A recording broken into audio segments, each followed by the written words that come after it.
Welcome to Superstitions and Traditions. I'm Kristen. I'm Trish. And I'm Clarissa. And this is our cute little podcast about all of history shenanigans. Today, we are doing Point of View Historical Edition from the point of view of a Gibson girl. I feel like a Gibson girl. Do you? Today. I feel pretty. You feel pretty? Okay. All right. Do you feel pretty? You are pretty. How do you feel it, though? I don't know, you get kind of... I don't know. I feel... sassy. Am I sassy? Maybe I am. Mm-hmm. Maybe I do you that. feel sassy? Sure. Okay. that is rar.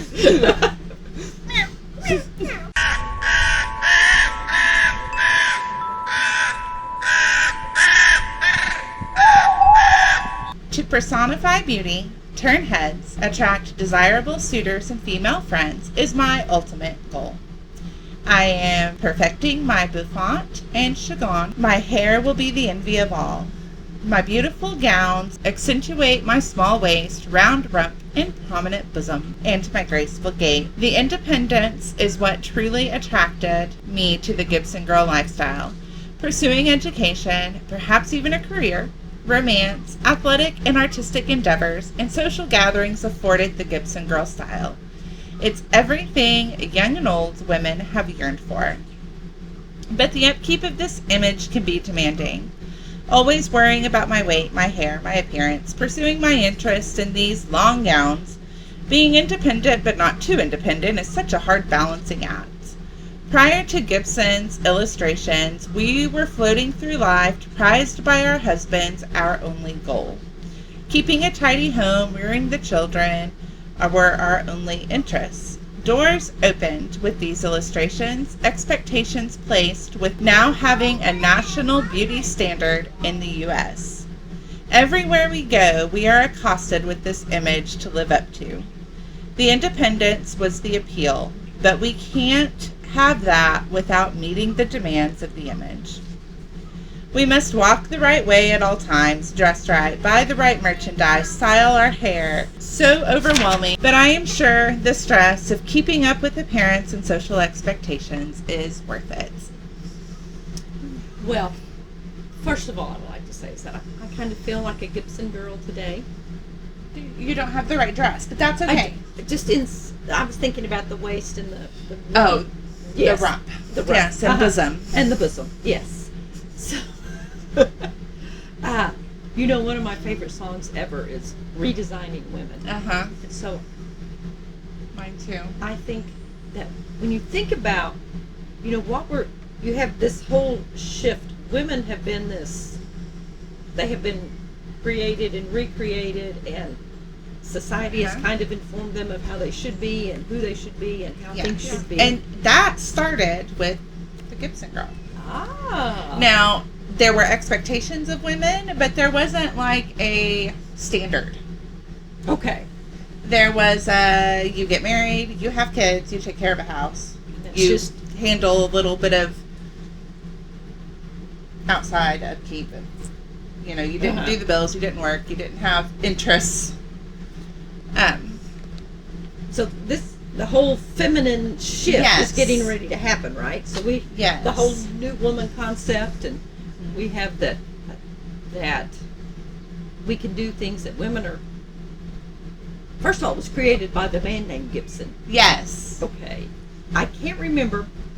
So did he just create the vision of what the woman should look like? His idea, and it was kind of based on his wife. It was based on women he had found attractive physically as well as like personality. This was during the 1890s. And women's suffrage was happening. Women were making demands for the first time and wanting their voices heard. Okay.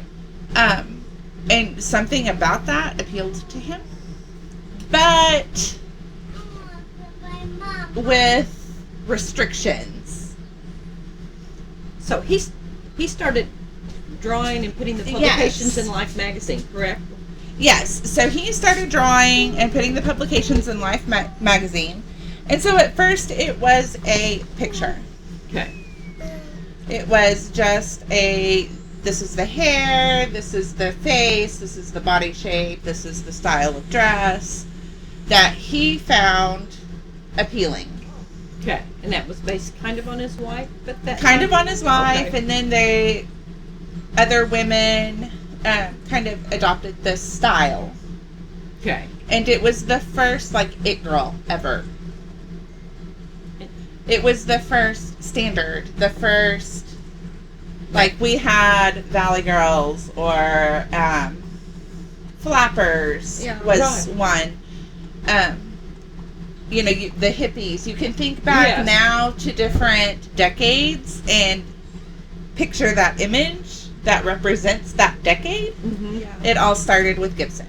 So he's the first one to truly put women out there. I mean, they're on the cover of magazines, they're on magazines, and it's the first time that they finally feel like they are seen and they have a voice. Yes. Right? Yes, and it coincided with the suffrage movement, so they were already demanding a voice. Okay. So then, along with his illustrations, he kind of does some interviews, writes some articles, and he's like, we want our women to be this way. We want them to be independent. We want them to have a social life. We want them to have a life outside of their husband and their children. Going to college, but not too educated. much. Right. You know, not too much. They still need to prioritize their family. Uh-huh. And they need to be demure, and you know, we don't want them to be flamboyant, but we want them to have their own interests. So it was a whole, along with the look came the whole description, the whole picture, personality, everything. And it was when it was appealing. You know, having a career, going to school, learning things, studying things that interest you. And he even had them like outdoors, playing tennis and athletics was a big thing. Athletics, because before that, women didn't really get to partake in that kind of role. So it was kind of a time for women to, just jump in come and out have of a the good time. shadows and start trying to find out who they truly are. Even though they still had that little place they had to fit, they were at least able to push the boundaries a little bit. Right, and we are at the tail end of the Victorian era, moving into the Edwardian. And the Victorian era had, like, they were rigid with propriety and things like that. Yes. And the Gibson description kind of upheld propriety, but pushed it out a little bit. Yes, it still let them, like, they were bicycling and playing tennis. Yes. Oh, yes, but they still were in their... They were still in their proper fancy attire. clothes. Yes, and playing golf, which, that in itself, like, when women started to break that barrier into sports and into specifically golf. Yes. I mean, that's still, gosh, in the 60s and 70s, there were still places it was taboo for women, as well as people of color to participate in golf. So golf this is and just sports in general. Yeah. And they got to ski and cycle. It's pretty exciting. It was. A lot of models and things from this era were considered Gibson girls, like Evelyn Nesbit, Camille Clifford. They were representative of the Gibson girl. And we said it was published in Life magazine. And for 30 years, it was the standard. And then what did we kind of give way to? Flappers and So do you think you'd rather be a Gibson or a flapper? Oh, flapper. I like the flappers. You like the flappers because then you could be just a little bit naughty. Yes. Yeah. But the Gibson girls led the way into flappers because without Gibson girls, there never would have been there flappers. wouldn't have been flappers because we would there still wouldn't have been like the flower children, the hippies of the 50s and 60s and 70s. So, like, what happened to Mr. Gibson? Do we know? So he was the editor of Life magazine. Illustrated in it. He ended up later the owner of the magazine. He drew his pictures. He just drew his pictures, and he became the owner. And I guess if your magazine's name is Life, people expect you to know stuff about how to live. how to live life. So they believed him. So I He died in 1944. He is considered the most celebrated pen and ink artist of his time. Oh, really? That's neat. That is neat. So, I mean, he revolutionized a whole generation. So, Oh, he did. with his pen and ink. I know. Oh, He that took just women blows my from mind. he took women from just being. Right. Well, he also created the Gibson Man too. So I he don't had know a whole. anything. What was the Gibson Man like? Nobody cared. Because men already had everything, right? So, Yeah. So, I mean, he had an ideal image of both men and women, but the Gibson girl is. And you notice how it was a Gibson girl and a Gibson man. So we couldn't be women. Right. We had Right. And, you and I'm sure at the time men kind of paid attention to the ideal, but it didn't carry through time like the Gibson girl did. I wonder what his vision for the ideal man would be, or the Gibson man. Yeah, I'm not real sure because I didn't really look into it. It didn't change things as dramatically as the Gibson girl did. Honestly, I think that's such a sad thing as well as It is a good thing. But Yeah. man, I know. Can you imagine what having to have a? First of all, we appreciate the fact that he did, but Right. the fact that it was a male who helped redefine Women. Yes. Mhm. And now that women can actually, I think we've kind of taken over that. We're beginning to, or have been redefining who we Right. are since Yeah, we probably get to the decide. 50s and Yeah. 60s. We've like, okay. Yeah. Yeah, in the 70s when women were able to have their own bank account and credit and Oh, yeah. things I like mean, that you helped tremendously Think about too. that's my lifetime. I know. I mean, I think about, your grandma, your great grandma Lottie. She could actually, and one of the first women in that area, especially Native American, that could go down to the bank and just borrow money based on her own signature, not having to have her husband come Yeah. with her to sign. I mean, that didn't happen back then. But she had the farm and she had cows and she would repay it. But Mhm. I mean, you think about how just that, all of that in the magazine, and think about the hope that it gave women, because there were so Right. many women that were.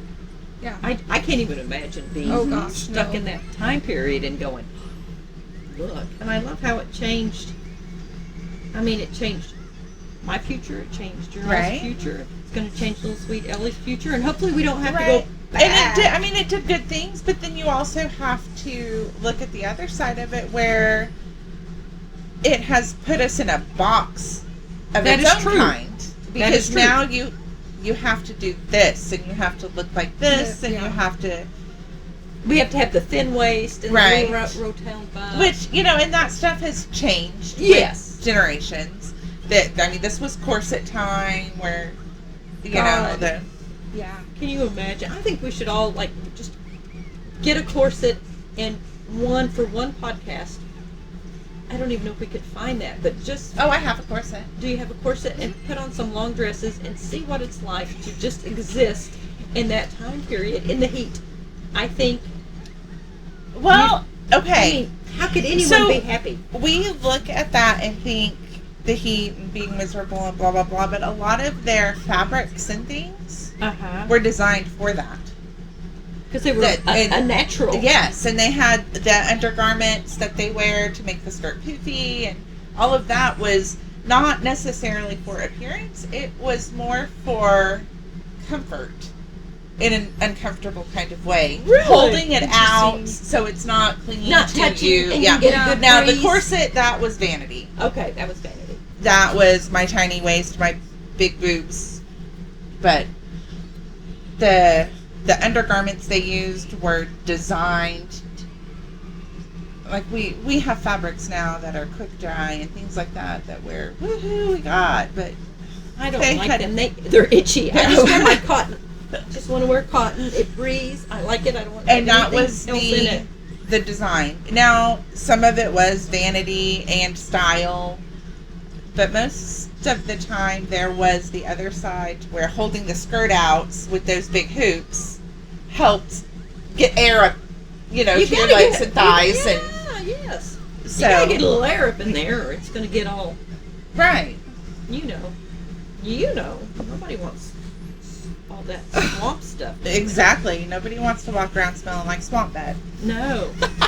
Okay, so I mean, because Yeah. he did, I see your point. I'm thinking, oh yeah, he helped liberate us, but He did. put us in a whole nother. He liberated part of Uh-huh. us, but then at the other, I mean, women have to be controlled and restrained because we can't be left to our own devices and using our own brains and things like that. Look at what would happen in the world.